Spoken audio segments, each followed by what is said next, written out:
Hello, hello, hello, hello. What is going on, Marvel fans and movie fans alike? Welcome back to the channel. I am the Owl, and this is another edition of my life. That's right. We are back talking about everything in the Marvel Cinematic Universe. To those of you who are new to my channel, what is up? This is the channel talking about everything in the world of movies, shows, everything in nerd and geek culture.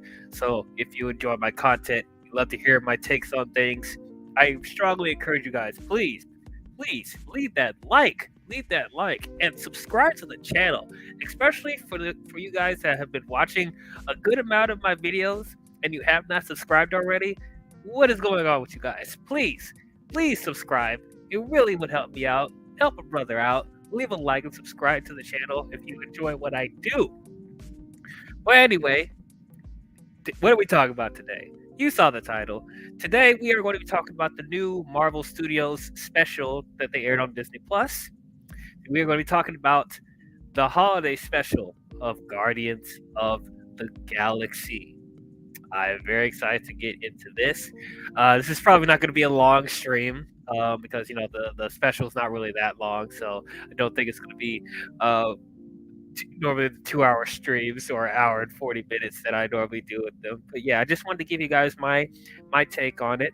And yeah, we're gonna have a good discussion here today. I am starting a little bit earlier than usual. Normally I would start like around 8 or 7, but I was like, there's a lot of streams happening with my other colleagues of the YouTube space, so wanted to get my head started before those other streams begin. But anyway, enough of those preambles. Let us get into Guardians of the Galaxy Holiday Special. If the music is too loud, just let me know. I could turn it down a little bit, but I want to try something different. Put a little music in there, get a little bit of a vibe in here. We are talking about a holiday special. But yeah, so before we go into this, I've already put this in the title, but for people that don't know, this is going to be a spoiler-filled discussion. We're going to talk about every little detail about this special on Disney Plus. So, if you have not seen Guardians of the Galaxy Holiday Special and you don't want to know anything about the plot or Easter eggs or any little details like that, I encourage you guys to go watch the special first. Go watch it on Disney Plus, and then come back and listen to this. If you don't want to know anything, so you have been warned. Okay, so when it comes to the Guardians of the Galaxy franchise in the MCU, surprisingly enough, Guardians of the Galaxy is one of my favorites in the MCU right now. I know it's like a surprise to people because if you guys have been following my channel for a while, talking about the Marvel films, you guys would know one of my biggest criticisms with the Marvel Cinematic Universe is their use of humor, where I think they're trying to be too lighthearted and comedic and family friendly when it doesn't fit correctly with certain properties. But surprisingly enough, when it came to Guardians, like that's one of the few exceptions where I think that the humor and the comedy really works for that specific property. Stuff like that, and even Ant-Man, which I didn't think I would like at all, but I think that the humor in that works really well. But yeah, overall, like when it comes to the Guardians movies, I really enjoyed the Guardians films. I loved the first one. Of course, I'm sure a lot of people really enjoyed that first movie. It was such a surprise. Um, Back to when I didn't even care about Guardians of the Galaxy that much before that movie, but like that film made me a fan, and James Gunn did his thing. Like I didn't expect to enjoy a James Gunn Marvel property as much as I did. I thought he wasn't the right person for the job, but he proved me wrong. And then even with Guardians of the Galaxy Volume 2, which I know gets some negative response from some people. Not people enjoy the second one that much, but me personally, I really like the second one. I really don't understand why it gets as much hate as it does, especially from the people that enjoy the comedy and Marvel so much. Like, I just don't understand why people didn't really like that one that much. But I really did enjoy it. I don't know if I can say it was better than the first movie, but I do think that there's certain things that they do that's better than the first film. I do think it's the worthy sequel to the first movie. Um, so of course we all, for some people that don't know that live under a rock, of course we know that James Gunn, who directed both Guardians movies, he got fired from Disney and Marvel because of some controversial tweets that came out years ago, which I just think is ridiculous because of just this cancel culture that we live in now. That like stupid people on the internet would just bring up some dirty laundry from years ago and trying to get people canceled with like people can change, people like people don't have the same mindset that they do back then. We all make mistakes. I just hate this culture that we live in now, that it's like you can't learn from your past, and you can't move on, you can't make mistakes and be a better person. But I want to get into a preamble about that. So of course we know that Disney fired James Gunn because of all that, but then Warner Brothers and DC picked him up, and then he went on to make The Suicide Squad and the Peacemaker TV show, which I thought was really, really good. And now he's going to be running DC Studios from this point forward. So he's pretty much done with Marvel after Guardians of the Galaxy Volume 3 comes out. So when it came to this holiday special, I'm guessing that he filmed this around the time he was filming Guardians 3. So I guess while everyone was on set, they were just like, okay, we can make another little extra thing on the side for the holidays, I guess. Was I like excited to see this special? I mean, I'd be lying if I say like I had a little bit of trepidation with it, even though I really enjoy the Guardians movies. Like, did we really need a holiday special of Guardians? I personally don't think so, but I'm open to seeing anything Guardians because, as I said, this is some of my favorite stuff in the MCU. And please, any holiday special will be better than what Star Wars did. It's like it can't be a hard goal to reach to be better than that, at least. Because I'm not gonna lie, every time I hear holiday special, I'm thinking, oh, this is going to be some cheesy Hallmark corny ass crap. So I'm hoping at the very least with this holiday special that they keep the fun of the movies, and they don't try to be too cheesy and corny with the Christmas stuff. Because okay, I'm gonna be real with you guys. I'm gonna be very real with y'all. You guys probably think I'm just gonna be you guys think of me as a Grinch or like a Scrooge, but like, I don't go crazy over Christmas like a lot of people do. Do I dislike the holiday? No, but I do think people go a little too overboard when it comes to Christmas in general. Like, for a lot of people, Christmas starts as soon as October. Before even we get to Halloween. And I'm like, those crazy people, or those people that put a whole bunch of Christmas lights and decorations and stuff in their house, like, and they don't take it down to like March or April of next year. I'm like, oh my gosh. And the Christmas trees, and the freaking Christmas songs you hear at the grocery stores or on the radio. I'm like, it's just a bit much for me. Yeah, I'm gonna be real with you. It's a bit much. Like, like I could appreciate some of the festive stuff that Christmas does. And I like, when it comes to like spending time with family or people that you care about and like giving, I can be down with that. And I do like some of the festive stuff, like the hats and the decorations are nice, but I would just appreciate it if people weren't so just stir crazy over Christmas in general. But anyway, with this holiday special, I was hoping to have a fun time, but I wasn't expecting it to be like as great as the movies. And you guys already know how I feel about the Marvel shows in general. I haven't been the biggest fan. I have not, but I'm starting to come around with these one-off specials that they've been doing. I did talk about Werewolf by Night a few weeks back, and I really, really enjoyed that. That was such a surprise. It felt like felt so different from what they were doing with the MCU up to that point. So, you know, maybe oh no, the show's still trying to get their trying to get their footing with that, but maybe these one-off specials is the way to go. You know, so we'll see what happens. So I sat down and watched this. Literally watched it this morning as of this stream. That's the first time I watched it, so I'm really fresh off of this special.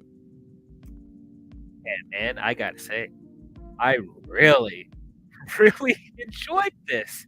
I really liked this holiday special. It was very fun. It was charming. It was cute. I had a really good time with this. I really did. Um, so overall, the premise of this holiday special is that um, the Guardians somehow was able to buy the planet or like the city of nowhere. The place that they were in the first movie that the collector was at. They were able to buy nowhere from the collector, and so they're trying to reforge it, and make nowhere livable again. I guess all the Guardians are. But around that time, is about the same time that Christmas is coming around. And since Peter, who is a human and used to spend time with his mother with Christmas and stuff like that, he's starting to miss those that festive stuff, I guess.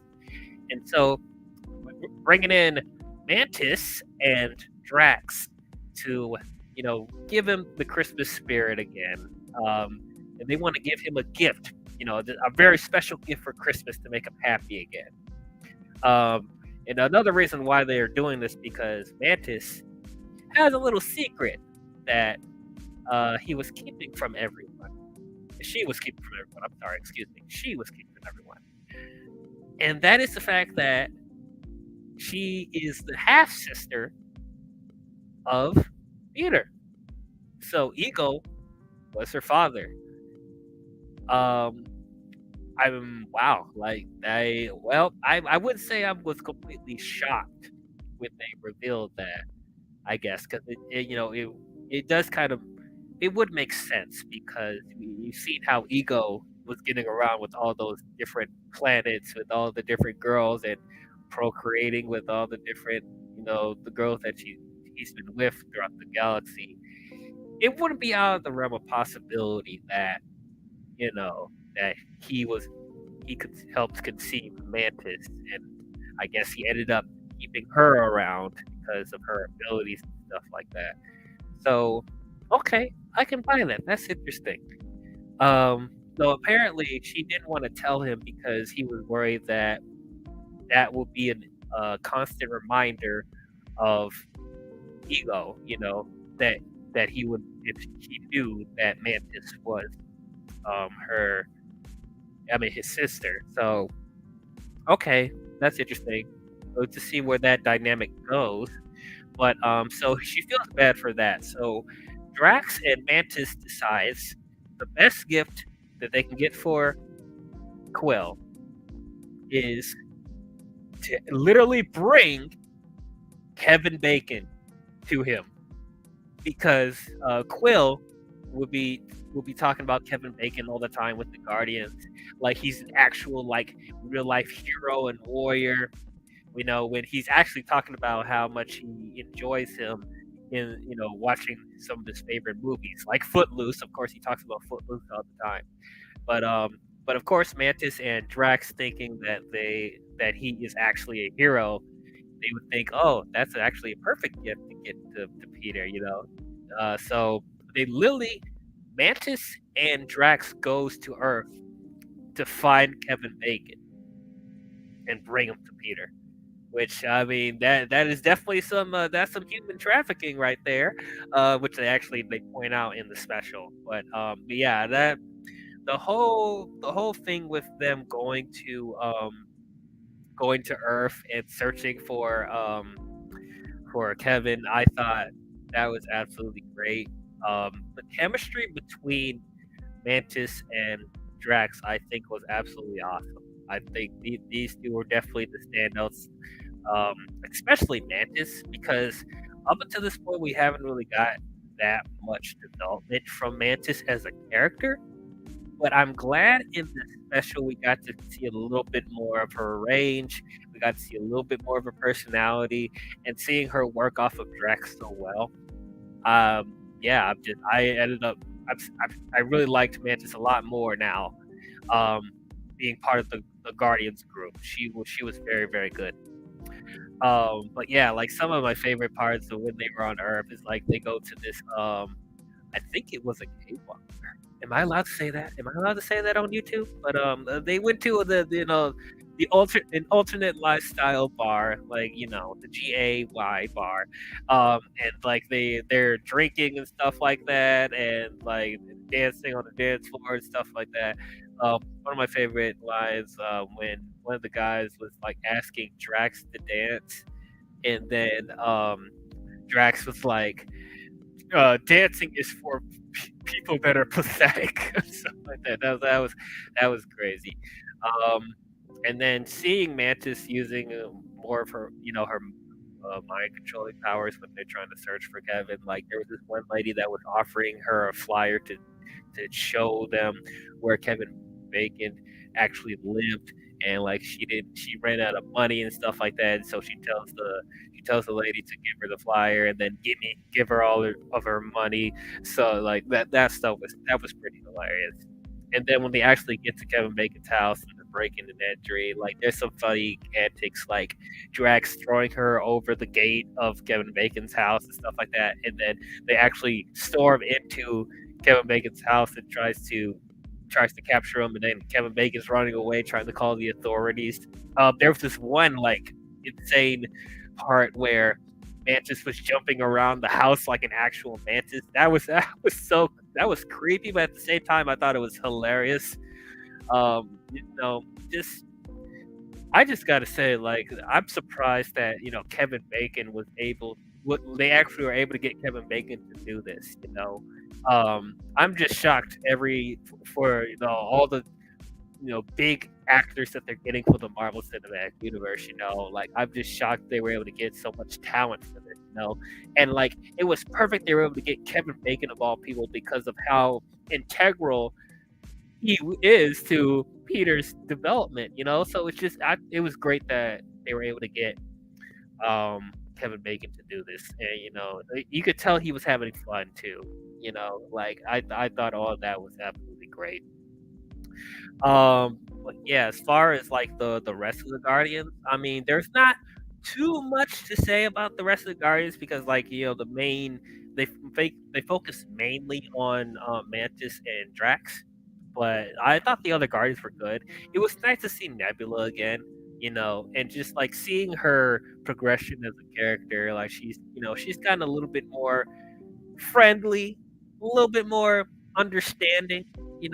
She's not the hard ass that she was in the first two movies, which it was just interesting to see her, actually embrace being part of the Guardians team. Because before that point, she was trying to kill all of them and stuff like that. But I've been really liking Nebula. I'm very interested to see what role she'll play in Guardians 3, along with Rocket. Once again, Rocket didn't get a lot to do, but she's still it's Rocket. You love him. He's great for the little scenes that he was in. Okay, so this picture where he got Bucky's arm, that Nebula gave Rocket Bucky's arm for Christmas. I thought that was very funny, and I thought that was really nice. It was a good callback to Infinity War when Rock was like wanted to get Bucky's arm in that. So that was a nice callback there. Now I do have questions like how did Nebula get Bucky's arm? That's I'm kind of wondering about that, but maybe they'll address that in a future Marvel installment. Maybe they won't, but it's whatever. I thought it was a nice callback regardless. Um, oh, another person another character that I thought had really good interactions with Rocket was Cosmo the dog. Cosmo the dog is in this. So is Cosmo a part of the Guardians now? Which I'll be happy if Cosmo plays a part in Guardians 3. I think that would be great. But it's nice that they brought this they brought this dog back from the because she was in like maybe like one scene and like the end credit scene with Howard the Duck in the first Guardians movie. So I thought she was just like a one-off gag or something like that, but like she's actually a character. I'm gonna call Cosmo she because like the voice modulator that they gave Cosmo, it's a female voice, so I'm just gonna call Cosmo she for right now until proven otherwise. But anyway, but yeah, I thought she was good too. There was like some banter back and forth that she had with Rocket, which I thought was really nice, and she has telekinetic powers as well. So or electromagnetic powers. What is the term for that? Like Magneto, like controlling metal or something like that. I don't know if it's the same thing. It maybe is, but I'm not sure. Hold on one second, guys. Excuse me. Sorry, guys. But yeah, I thought that was. I thought she was really good. I hope to see more of Cosmo in Guardians 3. And then you had Groot. So Groot has gotten bigger now. I don't know what stage Groot is in right now because the last time we saw him, he was teenage Groot. So is this like the next progression after teenage Groot? Because what's confusing me is his head because his head still looks like baby Groot. You know, like you see, like his head looks like baby Groot, but he has like the adult body. So I don't know what stage this Groot is. Um, when does this take place? Like, when does the holiday special take place? Um, I think I saw somewhere that like it technically took place around the year 2024, which I think is around the time of you could say it's probably around the time of the Hawkeye TV show, maybe. Uh, Maybe that. If anyone else knows like the exact date or like when this takes place, you can comment that down below and let me know. But that's really ironic if it takes place around the same time as the Hawkeye show because that's also like a Christmassy themed show. But yeah, this is a lot better than what they did with the Hawkeye show. I tell you that. But anyway, so Groot, I thought it was good. He didn't have a lot to do either. But you know, it was just nice to see Groot again. Um, and then you have again we gotta mention Kraglin. You know, he was good too. He was pretty good. So I guess he's keeping the fin that Yondu had. So I'm wondering if he's going to use this fin in Volume 3. I hope he does. That he actually gets the hang of it, and we actually get to see him like kill some people. That would be nice. But yeah, it was nice to see Kraglin, played by Sean Gunn, who's James Gunn's brother. So it was nice to see him in this as well. Um, but yeah, what other things are like? Oh, well, I guess we definitely got to talk about the very opening of the special where they actually did a cartoon portion, um, telling like a flashback and stuff like that. So they literally did a cartoon portion, just like the Star Wars Holiday Special. I didn't expect for them to do that, but the way they handled it, I thought was good. They used that as a framing device to tell about when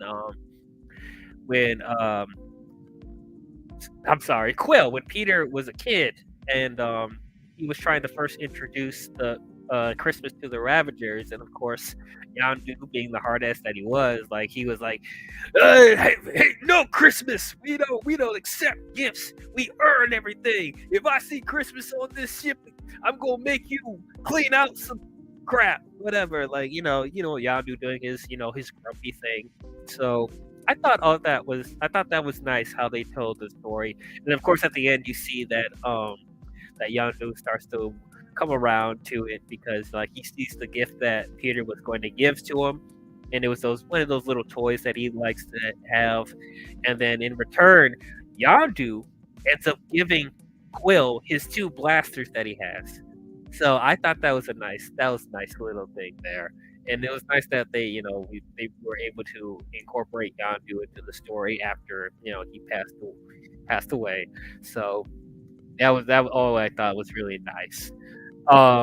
Other things that I really liked, the I liked the going back to Nowhere. It was nice to just see a little bit more of Nowhere and seeing them trying to reforge the planet or city or whatever that they're in. I think most of that was a stage, so I didn't think they used like the like the environment stagecraft thing that they did with the Star Wars shows and Thor: Love and Thunder. I think they actually had like a set there, maybe some CGI enhancements here and there, but yeah, it was just nice to see all that. And then when when they illuminate all the Christmas lights and stuff like that, and like having it look all festive, I thought like overall it all looked really really nice.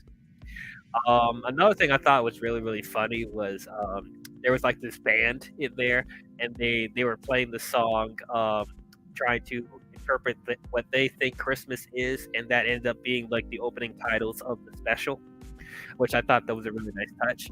It was very hilarious hearing their song. Um, and like they're talking about how they like their interpretation of Christmas is like they're saying that Santa is a criminal or a burglar, breaks into people's homes, and like if people are naughty, that they're gonna put dung in like stinky dung in their socks, and like Quill's just like, no, that is not the lore at all. That is not the lore at all.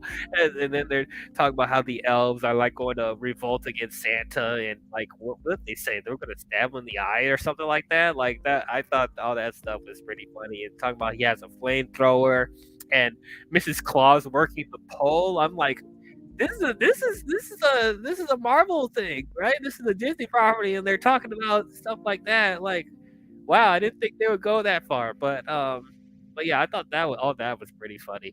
That was really really funny.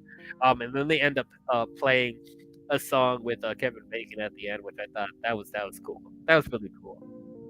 Um, yeah, and it's like, and they end up befriending Kevin Bacon, and he wants to do Easter with them, and I'm like, that I did not expect that.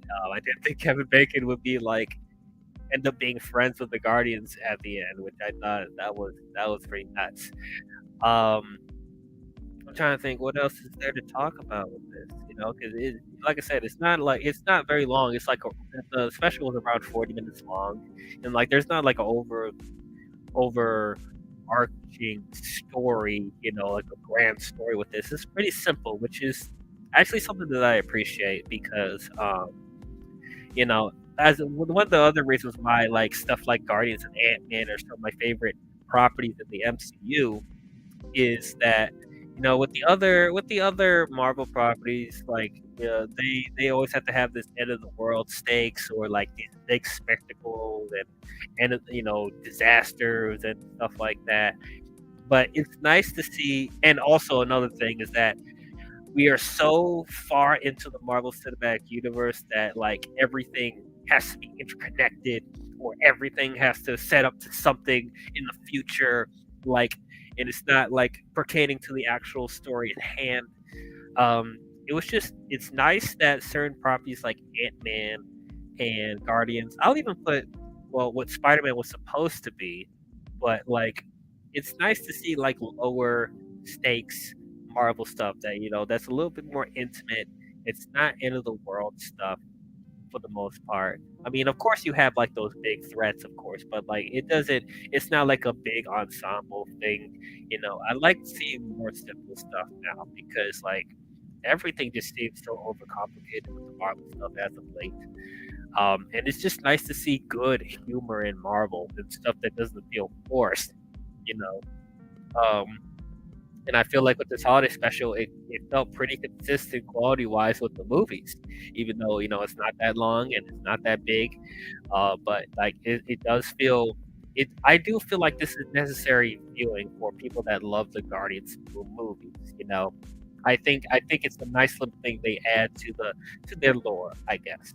And there are a couple of things that I guess could be seen as significant when it comes to the greater scope of the MCU. And like I guess it is important to know that the Guardians were able to get nowhere from the Collector, and then yeah, I guess the stuff with Mantis being Quill's sister, that's important, I guess. But like, it's not like enough to be like, you know, I'm not gonna understand anything if if I don't see this before Guardians 3. Like I said, it'll enhance your experience, but it's not like you're gonna be lost. Like, I think even if this special didn't come out and it's like the next movie they talked about, they could have put the Mantis and Quill being siblings in Volume 3, which I think would have been fine. But like, I guess it's nice that they got that out the way, and we could see what dynamic comes from that in Volume 3. So we'll see what happens. See what happens with that. But it's just nice that for the most part it feels self-contained. You know, because like with Ant-Man, even though I'm really excited for Quantumania, I think it's starting to get away from it being self-contained. Like where you're introducing Kane, uh, Kane the Conqueror, Kang the Conqueror. What? I almost forgot his name. I don't know why. Like I know Kang, but like I don't know why I forgot his name for a second. But yeah, they're starting to introduce Kang the Conqueror in Ant-Man, and we know that he's going to be the main villain of Avengers Kang Dynasty, and we'll see what happens with Secret Wars. But like, it's now starting to get to the point where Ant-Man, I feel like, is going to start getting like end of the world big stakes, and like hopefully it doesn't become overloaded. That hopefully for the most part it's able to stand on its own, and it might not because you have Kang in there, so you know what they're going to set up with him. So I don't know. We'll see what happens, but I'm hoping that Guardians still keeps it self-contained for the most part. Especially because this is James Gunn's last movie in the MCU. So I'm just hoping that they don't try to have him throw a whole bunch of like setup to other things. Because that's one of the things I was slightly disappointed with Wakanda Forever and other properties before then, like most of them. Um, but yeah, because like, is this even considered part of? Is this still part of Phase 4, or is it not? Because this does take place. It does take place like around the time or before Wakanda Forever, right? So you would think this should be the end of Phase 4, but they said that Wakanda Forever is the end of Phase 4. I don't know if they ever confirmed that. I don't know. Another thing that you guys can let me know in the comments if you guys know for sure if this is part of Phase 4 or not. But I would think I would consider this to be the actual end of Phase 4. Because like, well, for me personally, that's good that this should be the end because like we will end on a depressing note with Wakanda Forever. But at the same time, like it's still part of that timeline, and like it's nice to like have Phase 4 send off in a nice warm note, like this holiday special. Not to say that I completely disliked Wakanda Forever. If you guys want to hear my thoughts on Wakanda Forever, check out the link in the description. It'll take you to my MCU playlist. I recently talked about that, so I'm not going to get into a preamble about Wakanda Forever.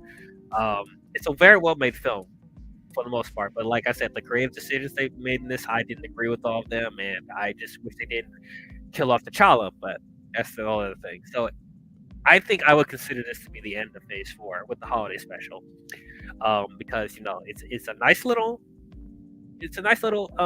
epilogue. That's what I consider it, an epilogue, similar to how I feel about with Spider-Man Far From Home being the beginning of Phase 4 when I think it should have been the end of Phase 3. Because they were still acknowledging the events, or like that felt like the epilogue to Endgame more than it being the beginning of Phase 4. So I don't know. Yeah, like I think it's a nice note to end off on, for the Phase 4, because like I think a lot of people would consider Phase 4 to be the weakest of all the phases, and I agree with that. There's a lot of like rocky stuff in this phase, but it's just nice to end off on a very positive, heartwarming note. Um, the only thing now, I guess I want to get more into the Mantis and Star Lord being siblings, because I like it was it was just so nice. This moment right here, like I thought it was very beautiful. I thought it was very well done. Um, like just seeing her like being nervous to tell him and like shedding tears, trying to tell him that that Ego was her father too, and then Quill putting the piece together like, wait, so does that mean you're my sister? And then he says, that's one of the best Christmas gifts I could ever get. Oh, I felt that, man. I felt that I had that in the feels right there. Because like, if you look back, Quill lost everything. He lost his mother. He lost his father. He lost the one woman that he loved, Gamora. So this is a guy that he lost his planet. Well, not like Earth is gone, but like he left his home planet because he was captured by the Ravagers and Yondu. So this is a person that's been dealing with a lot of loss. So you know it was just nice to see that that Quill was able to get another piece of his family to be there with him. It's like the last remnants of his family is Mantis. So it was just very beautiful, and once again, just seeing them embrace at the end, it was just absolutely beautiful. It did get me choked up a little bit. I didn't cry, but it did get me choked up for sure. I thought it was absolutely beautiful, and I can't wait to see what how their dynamic will be in Volume 3. I can't wait to see that. I think it'll be very interesting to see their sibling dynamic. Oh, we got a comment. We got Daily Reacts TV. How are you doing today? I'm doing very well. I'm doing good. I hope you're doing well. I hope you're not just getting into the stream because like I'm almost at the end here. But I'm glad you're able to pop in anyway. Um, but anyway, but yeah, I'm very interested to see how their dynamic will be in Volume 3. Okay, that's another thing I'm kind of worried about. Since they brought up that information that they're siblings, does that mean that one of them might die in Volume 3? Because that's always where that seems to end up when they're introducing a important dynamic like that. It normally means that somebody is going to kick the bucket in the next movie. Somebody's going to die. Someone's going to get killed. Either it'll be Quill or it'll be Mantis. That's one thing I'm kind of worried about. Is that I just hopped in. Okay, well, I'm glad you're able to come in. Thank you for joining into my stream. I hope you're liking the video while you're at it. Everyone, like the video. You watched this far. If that means you're enjoying what I'm saying, you need to like the video and you need to subscribe as well because I have plenty more videos and streams that you'll enjoy. But anyway, I'm hoping. Well, it depends how the story is. Like if that's what the story calls for, then okay. Me personally, if somebody has to die, I don't think it should be Mantis. I think it would be too much to put on Quill. If anything, if they need to sacrifice somebody in Volume 3, I have a feeling more likely it will be Quill sacrificing his life. It's also because since this is the last Guardians movie that James Gunn will be helming, I have a strong feeling that they're going to be focusing on other new Guardians, and I don't know if Quill will still be there. He may still be there. We don't know. I'm not saying that like I want him to die, but like just thinking like they have other Guardians that they can focus on. There might be a new set of Guardians after this Volume 3. Who knows? But yeah, I'm just hoping that I hope neither of them die. I hope they both stay alive. And, like they need each other. They're family, the last family they have. So we'll see what happens. We'll see what happens. Oh, this is it's gonna be a tearjerker volume 3. I have a feeling. Oh, I'm not ready. But okay. Well, um, I guess the only other thing to talk about really is the mid credit scene, which is not really that much anyway. Um, really, it's Groot and Cosmo putting Christmas decorations on Groot, like he's a Christmas tree, and like he's holding his arms up while they're putting the decorations on him, and then he puts his arms down, and all the decorations crash onto the floor, and Cosmo's like, "Oh, the Groot ruined Christmas again," and then Rocket looks at the camera and is like, "That means we got to do another special." Oh, so we might get more. Are we gonna get more specials from the Guardians? We're gonna get another holiday special, or are we gonna get another holiday, like a different holiday special? Like well, they did say Easter in here, so would there be an Easter special? I'm up for seeing more specials like this. I think it'll be cool. But but yeah, man. That was a cute little scene. It was once again it's throwaway. It's not like setting up to other things. But but yeah, that was cute. Overall, I really enjoyed this special. I thought it was very, very well done. Um, man, and these shows are like hit or miss for me, more of the misses. But I don't know. Maybe these specials are the ways to go, man. Like as I said, I really enjoyed Werewolf by Night, and I really enjoyed this. Maybe like this is a better way to introduce new stuff into the universe without it feeling bloated, or I'm definitely liking these specials so far. So yeah, I'm more excited for these than the shows. But I'm hoping the shows will get their act together. But the shows, the showrunners, they need to look at these specials and figure out what they can do different. You know. But yeah, this was a very heartwarming, touching special. It does have those hallmark Christmassy movie cliches here and there, but I thought it worked for the tone of Guardians. They are able to pull it off and make it feel good, make it feel charming, and make it funny, make it heartwarming, And I wasn't expecting a serious, big story with this. I wanted to have some fun, and this was fun. And there was little details here and there that that they added to the bigger scope of the universe, or at least their pocket of the universe, you know. So I do think this is a very, very well made holiday special, a very well made special. I would watch this again. I think around every Christmas year, I would think about putting this on. If I want to watch some Christmassy things, this will definitely be on the list for me. But yeah. So overall, I'm going to give the Guardians of the Galaxy Holiday Special an A. 9.5. It's amazing. It's a really great special. So as you see, I did do some adjustments to my grading scale because I noticed that like my stuff's not really consistent.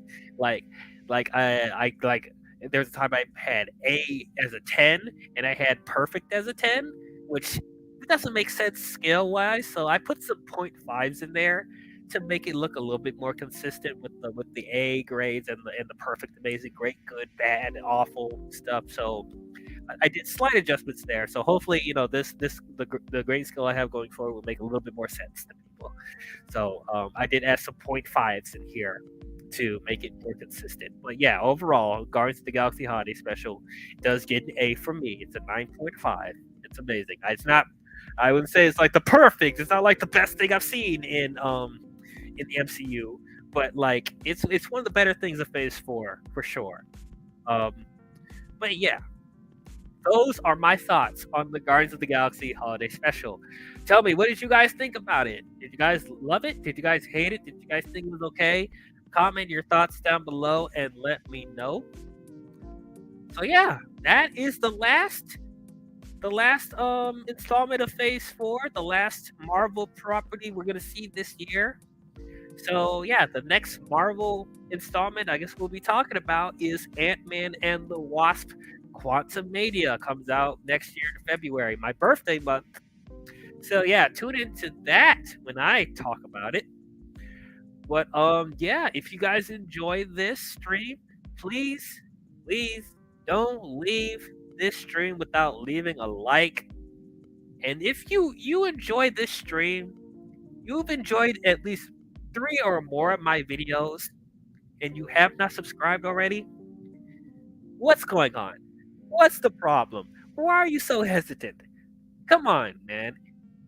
Subscribe to the channel. If you enjoy what I talk about, you enjoy my takes on things, you enjoy how I set up my stuff, you enjoy my my reviews, you enjoy my streams, you enjoy my podcasts.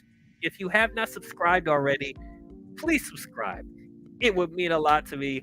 We're trying to get to 500 subscribers, and one day we're going to get to 1,000. That is the main goal. I want to get to 1,000. I want to get monetized so I'll be able to give you more quality content for you guys. But yeah, it would mean a lot. Like the video, like the stream, subscribe to the channel if you would be so kind. And if you want to be notified on future videos I'll be doing, you want to be notified on the next stuff I'll be doing, I encourage you, please hit the bell as well if you want to be notified of future video or podcasts or live streams that will be coming in the near future. But anyway, that's all I have for you, Marvel fans. And I will see you guys next time. I hope you guys have a good holiday. The holidays are coming up. Christmas is coming.